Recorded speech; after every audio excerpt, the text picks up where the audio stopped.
ask them to report that for the general adaptations work that we should expect to be done in 20 weeks, like grab rails and things that just help people to be mobile in the homes. And then we'll look at sort of those longer term adaptations separately. So hopefully that we'll have a bit more understanding of that data. The other one that's currently at red is the planning of major decisions that have appealed at planning. Because the number of major decisions are so low, anytime there is an appeal, it does appear as a large percentage. So that is reading at 25%, but it's 1 out of 4 applications. So as I say, that just sort of skews it. But over the year, that's within target. Then Appendix 7 is an outline, again, of our achievements against the Climate Action Plan. So as you know, there's 6 key commitments to the Climate Action Plan, and this is a report from officers to give an update on the activities that they've done that sit underneath those 6 key recommendations. Happy to take any questions. Councillor Scott. Councillor Scott. All right. So, pretty basic question. In terms of KPIs, I understand what a KPI is. That's set by by officers with respect to elected members as well. You talk to elected members about the KPIs. How does one get one changed? How does one put a new one in? And I've not, since I've been a councillor, heard anything about that. Is that reviewed on an annual basis? So annually we take the corporate plan delivery plan and through Cabinet for approval, and the KPIs that are in the strategic document do get a review at that point. We generally report on things that have been intrinsically important to the authority over time.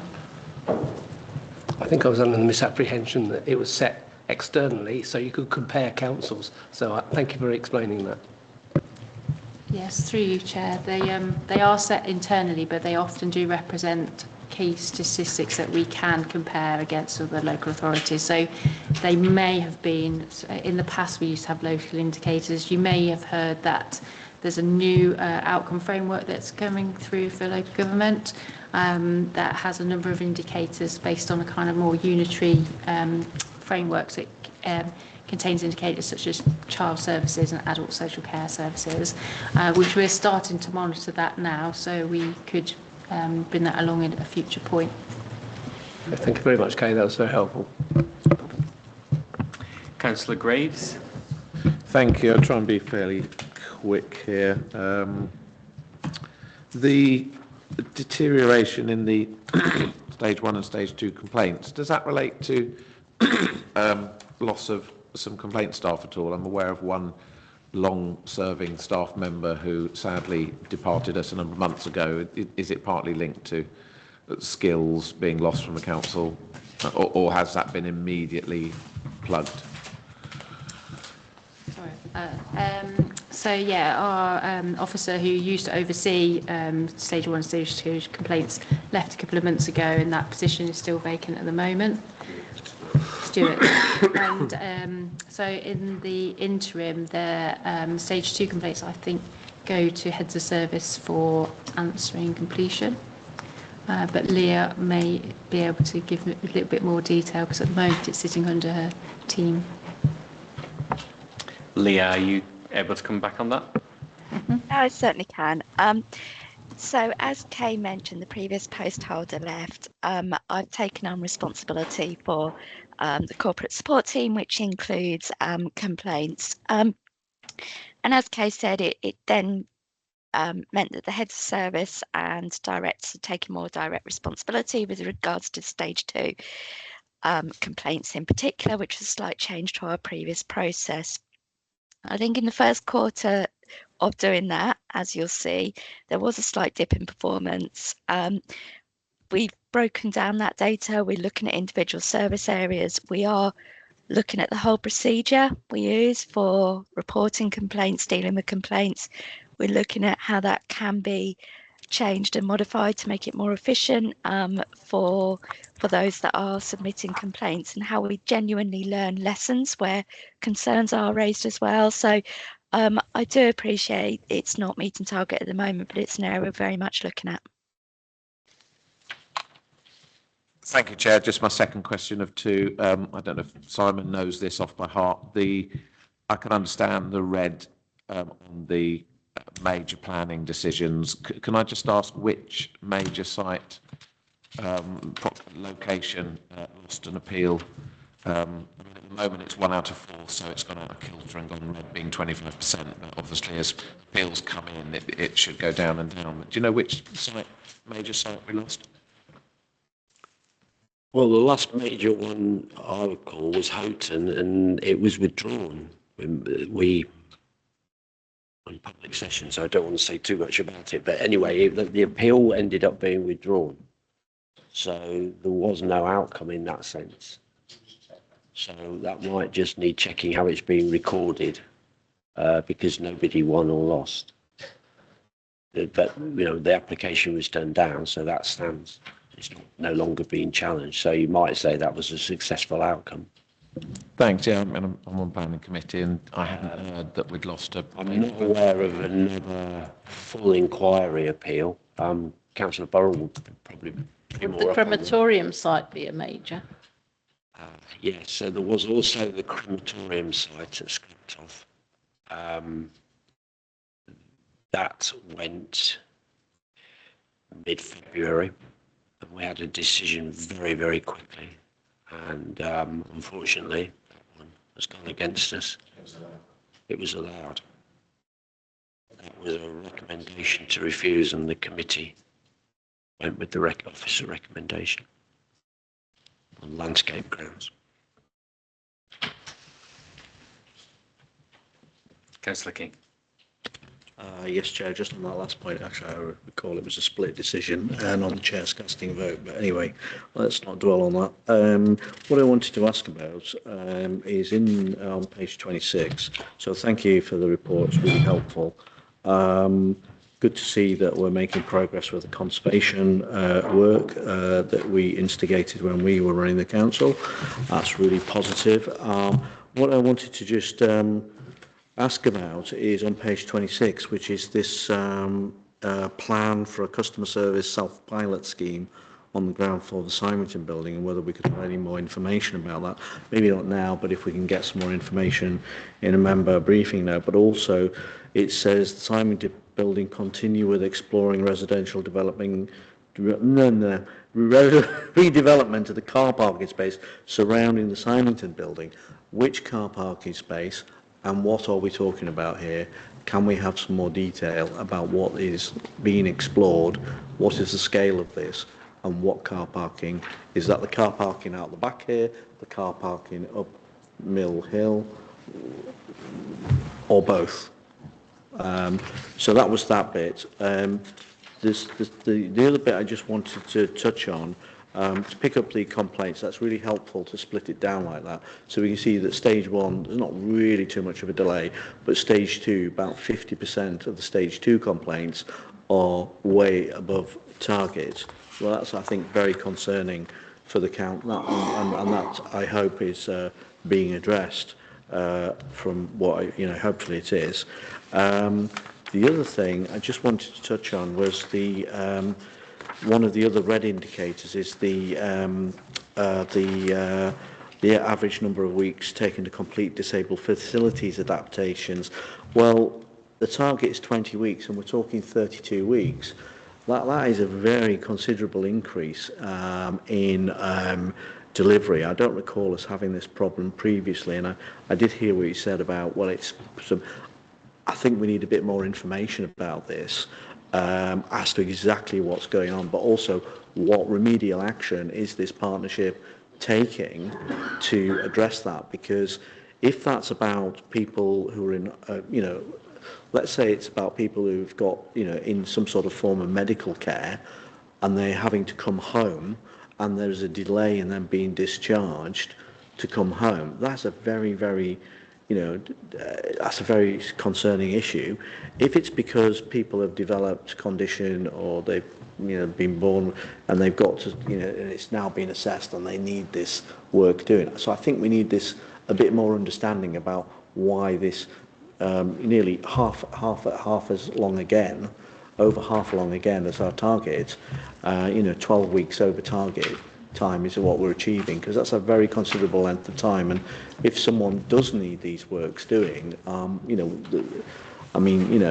need these things doing, as people need these things doing as quickly as possible, except the funding can be complex. But that's why we need to understand a bit more of the detail. So that'd be really helpful. And the only other thing was about the level of litter and detritus. Now, actually, I know what this says, that it's only slightly below the level it was and all that stuff. But actually, in my area, residents are always complaining about the leaf fall. And I'll be frank, it doesn't get swept up very regularly.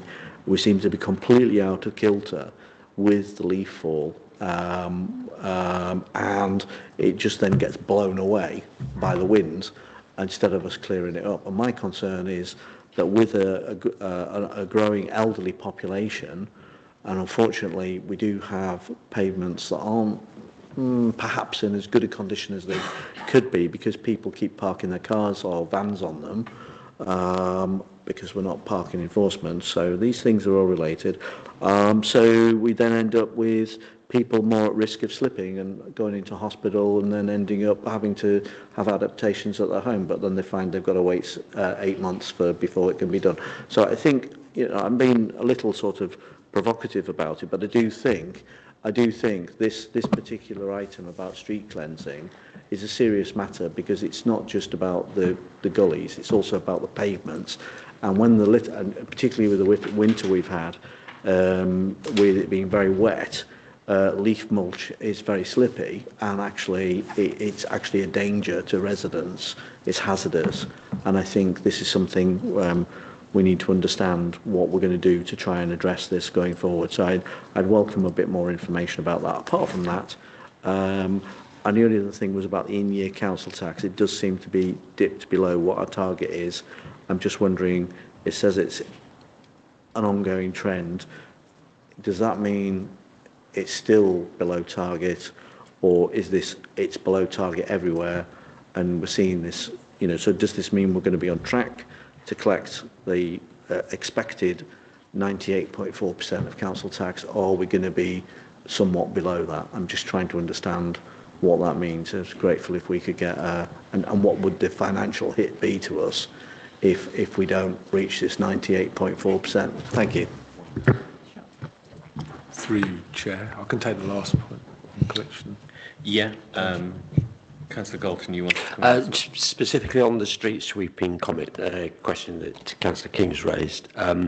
Yes, there are some issues with the equipment. It's quite old, but as you know and has been explained, we're in the process of purchasing our own equipment, which will be operated by FCC on our behalf. And we have recently taken ownership of 2 brand new sweepers. They're in FCC's depot, and they're just being checked compliant, and they will be operated by FCC on our behalf, but we have to have an agreement, with a proper legal agreement, because there are vehicles, but they'll be operated by FCC, so we need to put a proper legal agreement in place. That's being done, but when those 2 sweepers hit the road shortly, I think there will be a significant improvement in mechanical street sweeping. It won't deal with your point about sweeping footpaths and pavements and so on, but specifically on roads and channels, you do notice there is a problem. The kit is 10 years old. It was purchased for the last contract, which has been extended twice, I think. So, yes, looking forward to a significant improvement. 2 new sweepers hit the road. Thank you, Councillor Galton. Clive. Through you, Chair. Regarding the performance on council tax, it's only marginally behind the target. It's not a million miles, but the way it works is that unless debt is written off, it will be held, and it usually recovers over sort of a 15, 16, 17-month period. So there is always somebody who delays paying the council tax, but generally speaking, you do end up at, if you look at each financial year, it stretches past the 12 months into sort of 18 months or so, and the target, usually, the actual collection actually gets quite a bit better than what actually happens at the 31st of March. It's just the peculiarity of it. Most people do pay by direct debit, and of course that's relatively guaranteed, it comes in. I mean, not everybody does, but generally speaking, we're not ever that far off at the end of each financial year.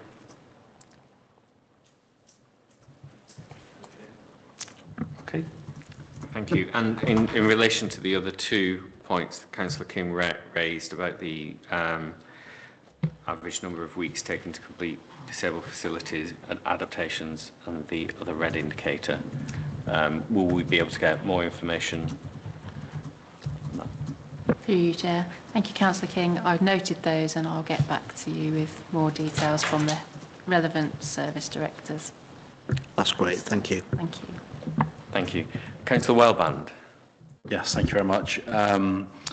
Just on the complaints thing, I assume this doesn't include council complaints, it's complaints from the members of the public about the council. Is that right? Yeah, okay, fine. And I suppose it's probably not a question for here really, but it's probably an audit question actually, but how many complaints end up going to the Ombudsman? Do we have any idea? I mean, I expect we probably don't have that figure now, but but happy to come back if you... Through you, Chair. There's a report that goes to the audit committee on that. Yeah, okay. Annually. Fine. Okay, I'll have a look at that then. And the other one is about footfall in the town centres. How do we measure footfall? Be really interested to know. Sure. Someone told us about. Through you, Chair. Yeah. Yeah, thank you. It used to be footfall counters. The UK SPF money that we got given, that updated the system, and I think it does it through some footfall counters and some connectivity with going through the hotspot zone, doesn't it? But I can clarify that for you. It was just out of interest, and if, I mean, I assume they're fairly accurate, are they? Yeah. Yeah, okay, thank you. Councillor Graves. Yeah, no, just little anecdote. So as well as the cameras looking at you, the Bluetooth tracking your phone as well. Is that if you get reception? Chair, could I just pick up the point about the Ombudsman complaints? Could that get added to this information that comes to us, so we know, because it does seem a bit weird that we don't have the complete information in terms of stage 1, stage 2, how many go to the Ombudsman, how many are found it. I mean, I know it's not very, I mean, there's quite a few, but not many are ever found against us in my knowledge. I think we've had 1 or 2 over the years, but not that many. But I think it would be quite helpful if it could be included in here as a KPI as well. Thank you.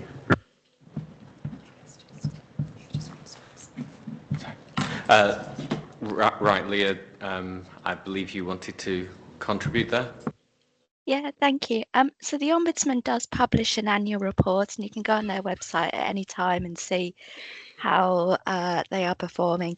There can be a bit of a lag about what's reported and the outcomes, so it's tricky to do it as a KPI.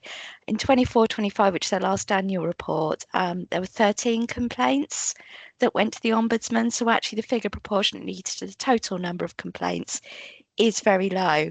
And actually there was only 1 complaint upheld last year that went to the Ombudsman. So again, we're talking about very small numbers. Thank you, Leah. Councillor Graves. Very quick question. The long-serving person that used to deal with the stage 1, stage 2 complaints that Leah was explaining have now been distributed to managers. Are we recruiting for another person, or is that a permanent or semi-permanent change?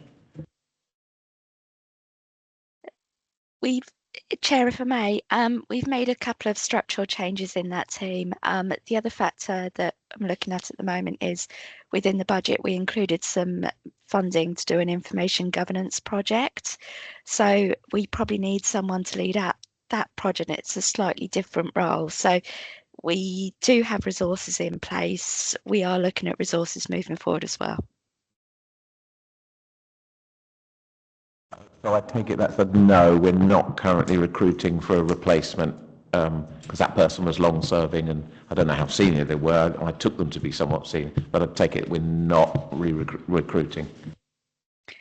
Not at the moment. Thank you. Any other questions from members? Thank you, Clive and Kay, for presenting, and Sean, sorry, apologies, Sean, just round the corner, for presenting that report. We have got the comment that will pass back to Cabinet from Councillor Graves regarding the overspend and to look at those figures. And we've also had requests for further information regarding certain points on there. Is there anything else members would like to be added to the minutes in order to pass them forward?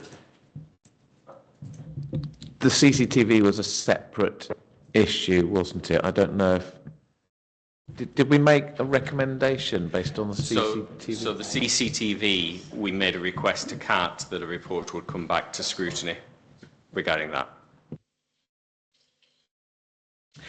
Okay, we will move then on to the last item on the agenda, which is the last two items on the agenda, sorry, apologies, which is the next one is the recommendation tracker. So I believe yeah, thank you, Councillor Galton.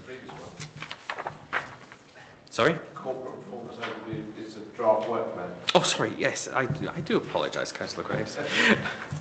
Yes, the work plan. So there is a recommendation that the panel to review the work plan for 25-26 and current forward plan and determine if any items should be removed and considered for the panel's work plan in 26-27. I believe there is a joint scrutiny meeting coming up as well to consider the work plan as well. Would that be right? So we do have a joint scrutiny panel which is taking place in April, which will actually be a review of the work undertaken by both scrutiny panels. It was decided that it would be better for there to be a joint scrutiny work plan meeting in the new municipal year, because obviously then the new panels would be appointed and they can then determine their work plan. But obviously items that have been suggested by the panel today and by the subsequent Service and Communities panel will be incorporated in those discussions as well. And I think Leah would also like to come in on that point. Thank you, Leah. Yeah, if you would like to contribute. I apologise because we've had a slight twist in the past week or so about some of the planning of work programming over the next year. So you might, as members, have seen the Cabinet agenda for next Monday night. The first item in that I think you'll be quite interested in because it's about the budget amendments that went to Council in February. And you might remember it, within the budget report, it explains that it's for Council to set the budget. But where it comes to delivery of services, it's then down to Cabinet how those services are delivered and how that money is spent. But of course, within the budget proposals, naturally, there was an explanation about this is why we'd like things to change, this is why we'd like to increase or decrease things. And simple example, there's an explanation rewilding that like the funding to be pulled from the budget whilst a business case was developed and considered. So what the Cabinet report on Monday looks like is how do we reconcile those positions? And in particular, it makes some suggestions about would Cabinet like to ask scrutiny to look at some of these areas, like, as it happens, CCTV, rewilding, ward grant scheme, and various other bits and pieces which actually are regularly on your agenda and issues that members like to get involved in, and see about how we best spend those budgets and allocate those funds, and essentially reconcile between the council budget position and what cabinet might like to see, and using scrutiny to help with that. Now, if scrutiny would like to do that, then it might be helpful if in April we do bring forward some of those proposals and ideas for members to then start looking at and going, do we want this on our agenda or not? Because ultimately, if you don't, that's absolutely fine. But if you do, then it'd be useful to get programming some of that work in the early part of the year, even if maybe we do some further shaping of the work programme once we've got through the AGM. Thank you, Leah. I do recall the joint scrutiny last year putting a plan together that was changed as soon as the new municipal year started. So, yeah. Councillor Graves, you did want to come. Yeah, just one point at the moment, which is I just find it a bit concerning that for our panel here, we have no further meeting dates set. I don't know if that ties in with part of Leah's answer just then, but we have, unless I'm missing a report, the blue ones we've done, they've been and gone, as far as I can tell. So then the white one for our panel, this is this one, and then the other page is the panel that is the other panel. And I appreciate knowing about it, but it's not our panel. So, I mean, we've got nothing coming up, and some of these reports, officers I know appreciate a longer plan, a longer notice period to know they've got to review something and write something, and but we've got nothing proposed. I mean, are you as chair meant to be coming with a planned list for the next 3-4 meetings? I don't know. That's just a throwaway question. How does this panel start to fill in the next 3-4 meetings, because it's not here? Yeah, like I said, at the end of the last municipal year, we had a meeting looking at the joint scrutiny and how the items that were going to come to scrutiny would be split between the two scrutiny panels. At that point, it was decided what would be on the work plan for this year. That changed. It evolved as we went through the year, as various changes came up. So it did change as we went through the year. I would foresee there being changes in the next municipal year in terms of what the priorities might be. We've already mentioned CCTV, which before this presentation, we obviously had an idea that we'd want to have a report on that, but that's obviously been put into the forefront. So who's doing it? Who's doing what, sorry? The work plan, the work plan, because we don't have one. So who's doing it? Yes, so the work plan at the moment is open for members to contribute to make recommendations of what they want to see coming up. So it's unstructured. I'm just trying to find the most accurate words. It's open to the next meeting, so there won't be anything done between now and the next meeting. It's unstructured, and we'll see what the next meeting does. I mean, I'm just a bit concerned that we're losing time here, and we could be losing valuable time that we could have done something with. So like I said, there is a joint scrutiny on the 23rd of April, which is the review, and we look then at what the work plan will be for the next. Do we feed into that review between now and the 23rd of April? Yes. You've got the recommendation tracker, which actually is the next item as well. So we need to, I mean, rather than a free-for-all, I would recommend, Chair, that we as members are contacted through a structured communication, which is something goes out to us.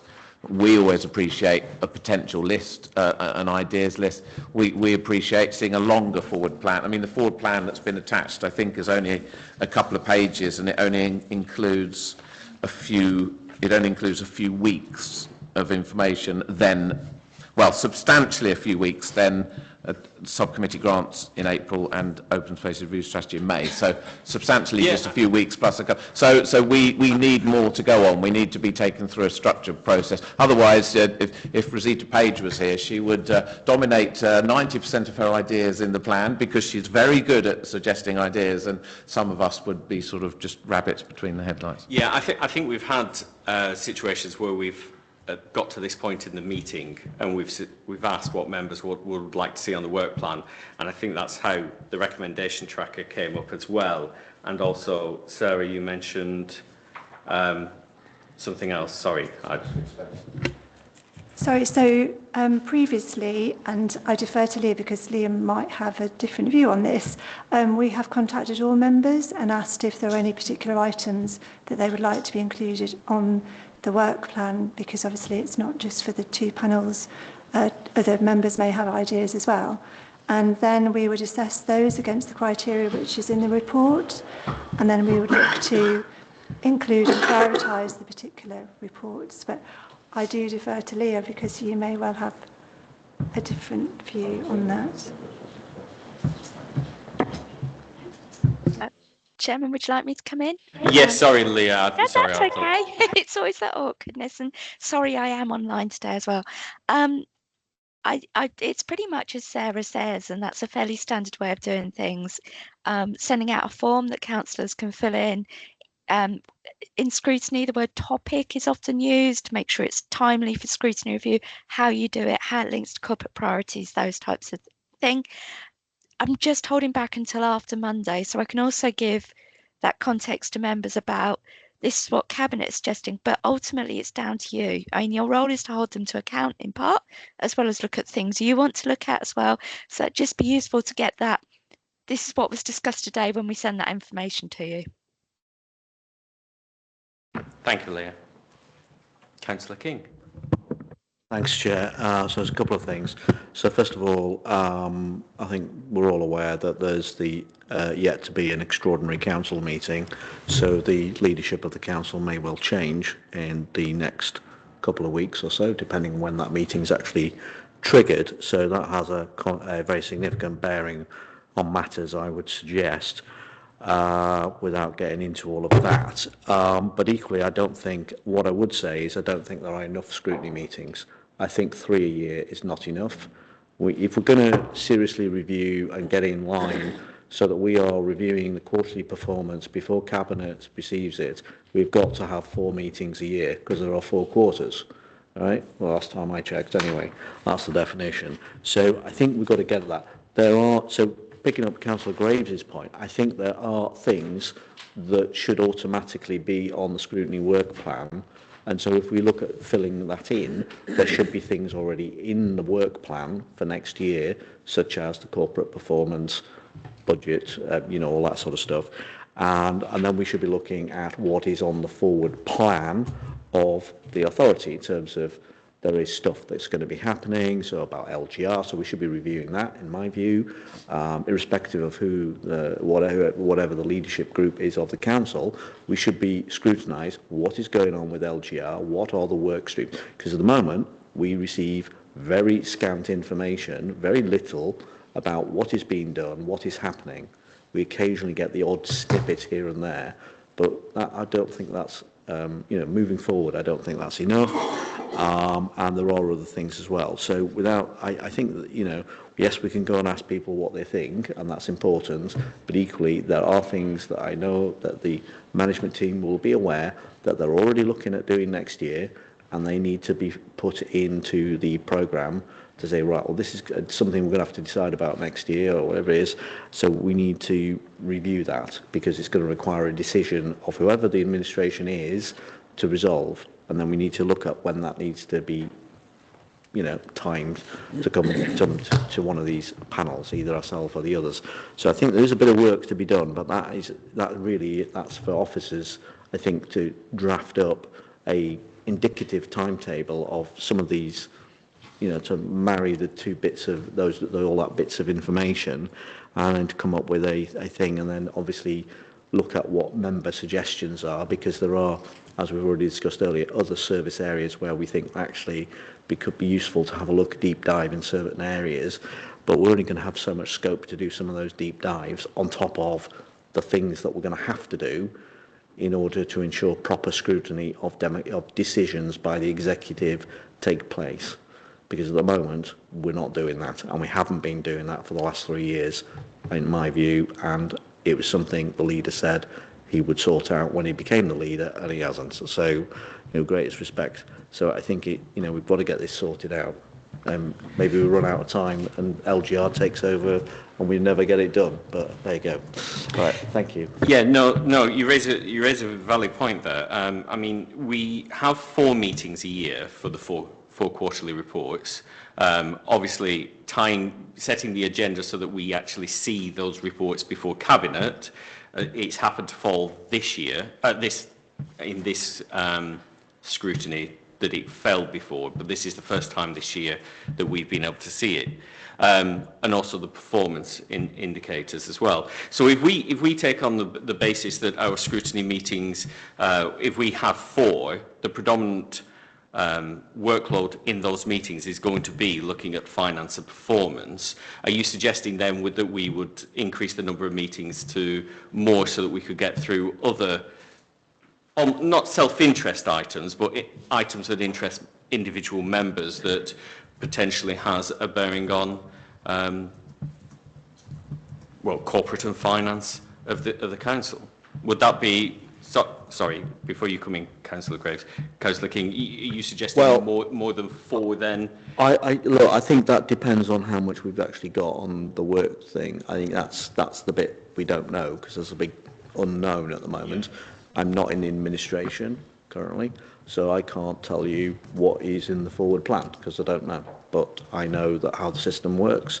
I've been previous leader, and I know that the corporate management team and the Cabinet will have a good idea of what their programme is looking like for the next few months and what they're looking to bring forward. So therefore, it's not unreasonable that at some point someone can work out what the scrutiny plan needs to be, what the skeleton of that scrutiny plan needs to be. As Councillor Graves said, the forward plan is a bit light after the early May. Rota meetings isn't published because the rota meetings we haven't got all. I mean, obviously I'm not asking for that now, but I do think that's why it's really hard to know. Yeah. So I'm not necessarily suggesting an extra meeting. I wouldn't do that, but for example, we've not used task and finish panels, and maybe some of these deep dive things that would be more suitable for task and finish panel. Yeah. But we haven't ever done that in 3 years. So, okay, thank you. Councillor Graves.